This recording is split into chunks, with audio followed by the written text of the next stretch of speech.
A ranger was patrolling the mountains when he suddenly came under attack. A man pulled out a shotgun and fired at the trees. Then he took off his coat and hid behind a tree. As the attacker moved closer, it looked like he was about to finish him off. In a desperate move, James snapped an arrow in pain and quickly got up to flee. Strangely, the mysterious man stopped chasing him. James made it to his car, but it wouldn't start. Left with no choice, he got out and ran. While passing through a forest, he spotted the mysterious man's vehicle. He checked and found that the man wasn't around. After marking the location, he left. James had been living there for 5 years searching for his missing daughter. He suspected the mysterious man might be connected to her disappearance.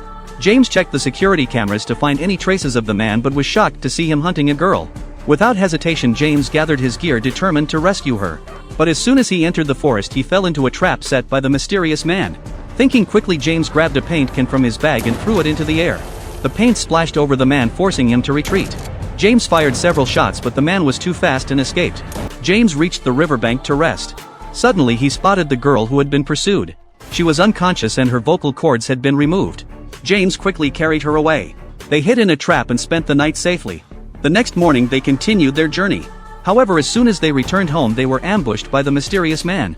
The girl was killed during the struggle. At that moment, a female police officer was drawn to the scene by the gunshots. She saw the girl lying in a pool of blood. Just as James woke up, the officer mistook him for the killer.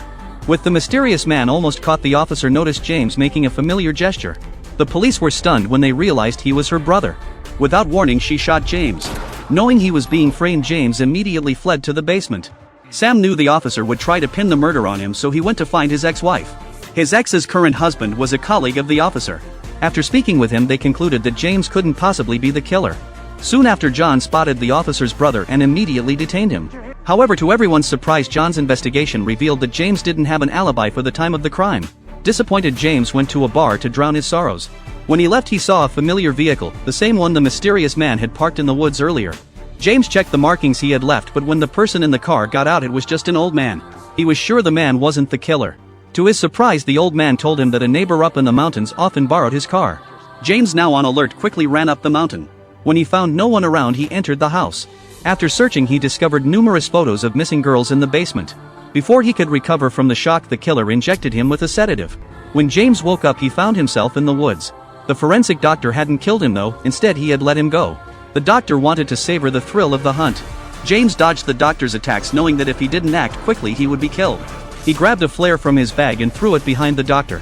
As the doctor turned distracted by the flare, James lunged forward and managed to overpower him. In the end, James succeeded in killing the killer.